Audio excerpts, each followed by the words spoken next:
What's going on? Welcome to Asian Cosell. So we got a video from Manosphere Highlights Daily, and yes, of course, Myron Gaines, and yeah, he tells it like it is, and he does not hold back on that, and he says things out loud that we can't say out loud. So let's listen in on this on Myron Gaines. Here we go. Why do you need to learn how to deal with people? See, this is exactly what I'm talking about. I teach you guys to avoid women like you, as a matter of fact. Thank you. Stay away from me. Yeah, well, I don't know. You should be in the kitchen somewhere, but it's fine. We'll have this discussion. Yeah, the reality is, and you don't get that level of status and want to come back and deal with a woman that's going to sit there and argue with you. Like the dumbest thing that women say is like, oh, yeah, you don't want a woman that challenges you? No, you dumb. Like, no, thank you. We got to go out and fight the world. Last thing I want to do is come back and argue with a woman. When it comes to mainstream media and viral moments from the manosphere, there's a reason why guys like Myron Gaines and Andrew Tate keep getting pushed as the poster boys of this space, whether we like it or not. Involuntary celibate stuff, it's the Andrew Tate shite.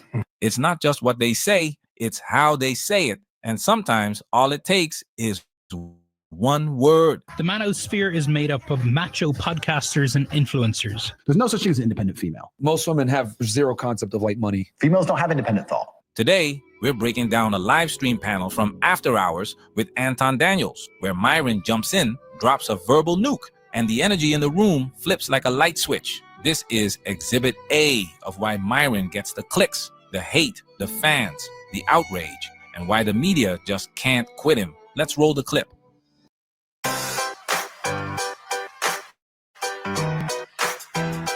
All right, get Gemini. Now it's time for us to get into this and do what we got to do. Because we manning, we manning,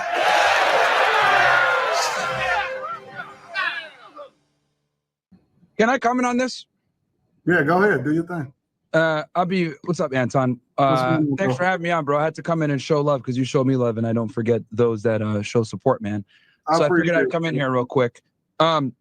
So what I'm about to say does not represent any of the members of the panel, so I'm just going to be very honest and blunt about what I'm about to say, because it might be offensive. The reality is most women are retarded, okay? And the reality about this... Pause right there. The word lands, and you can literally feel the temperature change. Two guys who were just beefing. What's the difference?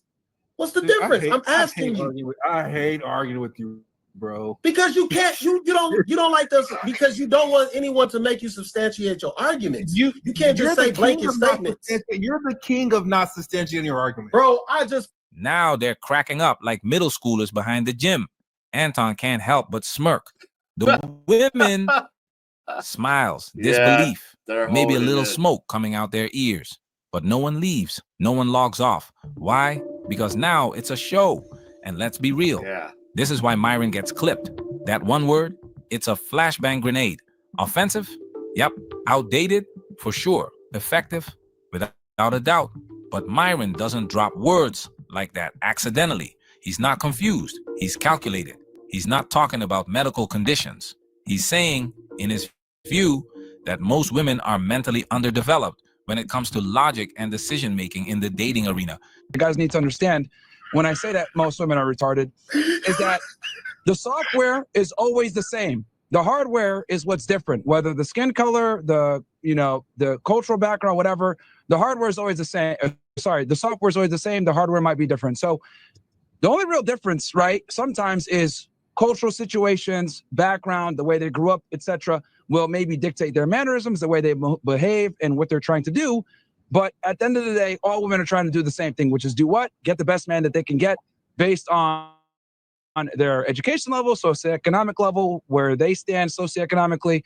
And that's just kind of how it goes. Now, different races and different cultures obviously go about it in different ways, right? We can look at a lot of Black women. They're attracted to the thug type. They're attracted to men that exude masculine characteristics, though they might be more, reminiscent of like being a criminal, because these are traits that women look for in a lot of situations. Or it could be, the white girl who's looking for a guy who has some money and some status and has some bad boy tendencies, but, has some status alongside it. So every race goes about it in different ways. But the reality is women are all looking for the same type of guy. The way they go about it might be differently because hypergamy, extends regardless of what a woman's. Yeah, and yeah, Myron, he tells the truth. He does not hold back, and he doesn't care what the tone that he says it in.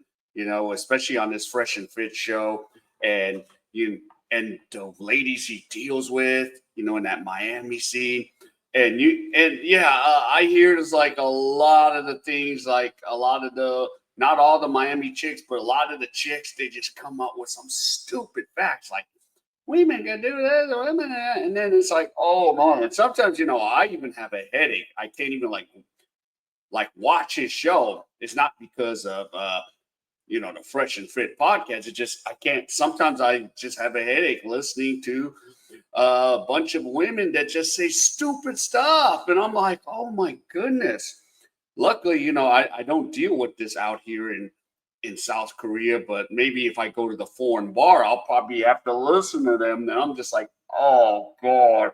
Or sometimes, back in the past, there's like some girl that go, maybe a couple white girls go, oh, black people are so oppressed. I'm like, what?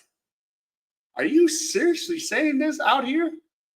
Oh my goodness, we gotta help black people. And I'm like, what? So yeah.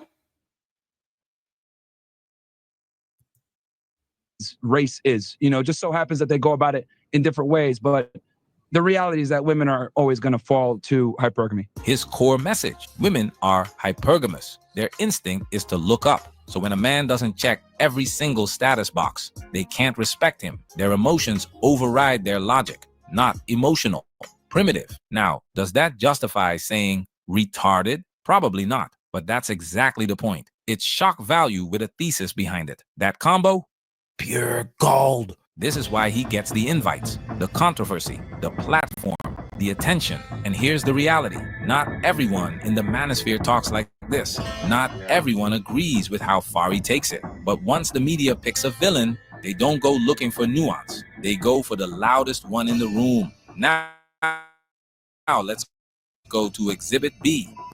Do you think that it changes based off of culture or race? So, like, for example, sure, what Paul Pierce saying that a lot of NBA players or athletes go for white women.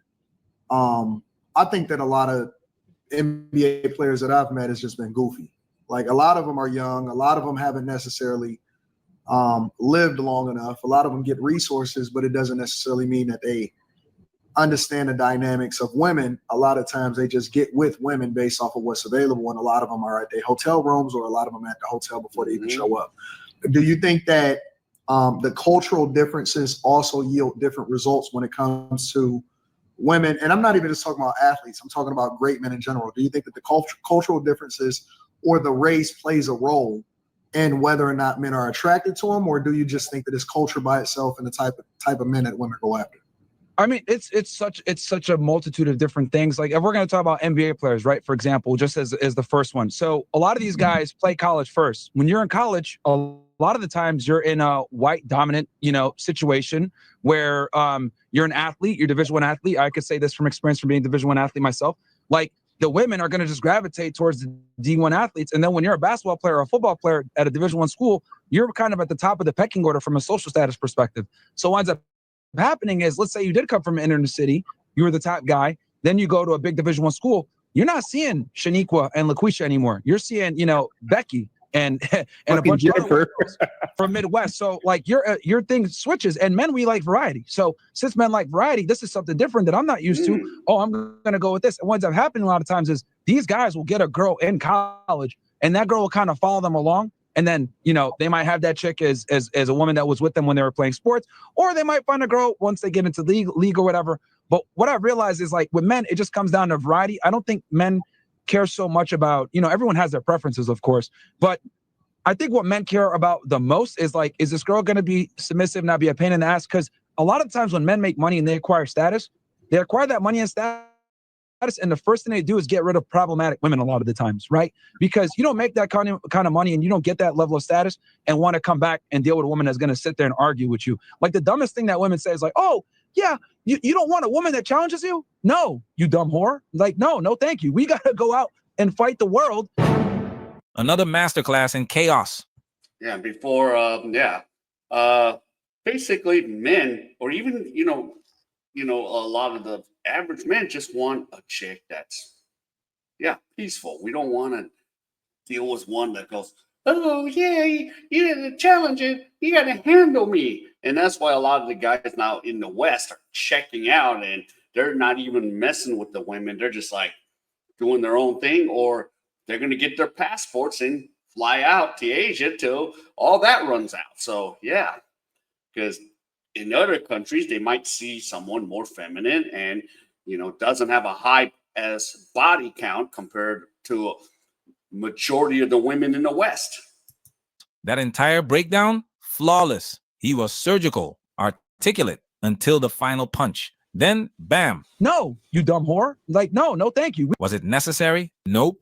Did it work? Oh, absolutely. Oh, yes. Because just like a freestyle battle, it's not about being correct. It's about the finish. That final hit turns it from a discussion to a moment. And again, let's be honest. The question was classic effeminist fluff. Don't you want a woman who challenges you? Translation, don't you want someone who argues, nags, questions you, and calls it empowerment? So yes, the question's dumb, but that doesn't make her a whore. Myron knows that. But he's not aiming for accuracy. He's aiming for impact. And that's why the media eats it up, because now it's a viral clip, not a conversation. The rest of what he said, gone, overshadowed, canceled out by 2 words. But here's where it gets interesting. I agree. I just don't understand why everybody was so quiet. When I be saying that shit, damn near the exact same things. Everybody got all the pushback in the world. You said you get we talk to you every day, Slimmy. So quiet. I know. Wait, you said you get. I know. You said you get pushback on what now? I be saying the exact same shit. I don't know. What did you say you get pushback on? I just say it differently. What did you say? We all say what he says. You say what? Huh? What do you say? What do you get pushback on? No. I'll be saying the exact same things that he was just saying. But what do you get pushback on? Is what Mika was saying. Yeah. Like, what part would you normally get pushback from us on? You can know what parts. Y'all don't be sitting there that damn. Y'all don't be sitting there that damn quiet. Who don't substantiate their argument now, nigga? There it is. The elephant in the chat. Slimmy's not wrong. He's pointing out the hypocrisy. Everyone on that panel had something to say when he made a point, until Myron logged in. Why? Because clout talks louder than content. It's not about what's being said. It's about who's saying it. You could have 10 guys making the exact same point. Because Myron, he's got the clout. Everyone was quiet because he was just like laying it there, like, taking the hit. Yeah. And a guy like Myron, you really don't have much of an argument. The ladies know they don't have much of an argument, even if, like, of course, on his show in Fresh and Fit, the feminists or the lady goes, what do you mean? We're stupid and we're dumb and no. And it's just like, oh my goodness. But I was even surprised. Everyone was quiet in this. And, majority of the guys were smirking a little bit. So, yeah. But if Myron or Tate says it, boom, it hits different. That's the formula. It's not just about being right. It's about being recognizable, polarizing, undeniable. So why do you need to learn how to deal with people? See, this is exactly what I'm talking about. I teach guys to avoid women like you, as a matter of fact. Thank you. Stay away from me. Yeah, well, I don't know. You should be in the kitchen somewhere, but it's fine. We'll have this discussion. Fresh and Fit didn't blow up because they discovered a secret code. They blew up because they put that code on full display with fireworks. They brought women into the studio, created real-time tension, let the chaos happen, and never apologize for it. That's what made them go viral. Same with Tate. He didn't invent red pill ideology, but he wrapped it in a Bugatti, an accent, sunglasses, and outrageous one-liners. So when Slimmy says, y'all only care when he says it, he's not bitter. He's just telling the truth. This is the game. Right? Like, I actually am being honest here and saying that female sports are pretty pointless and no one watches it because it's not interesting.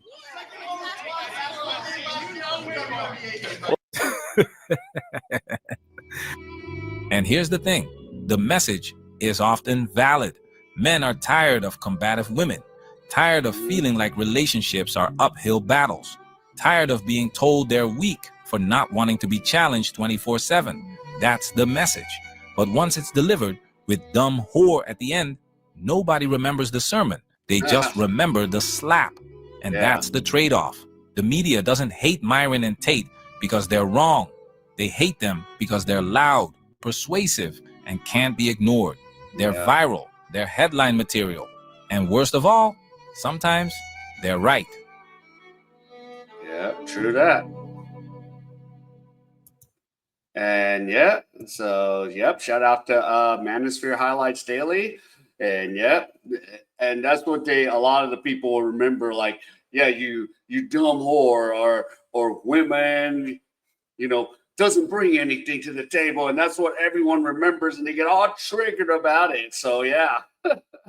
But yeah, and even on this Fresh and Fit, sometimes I just have to just tune it off, not because of the podcast, but again, just like all the crazy stuff they say, and I'm like, oh my goodness, I gotta go.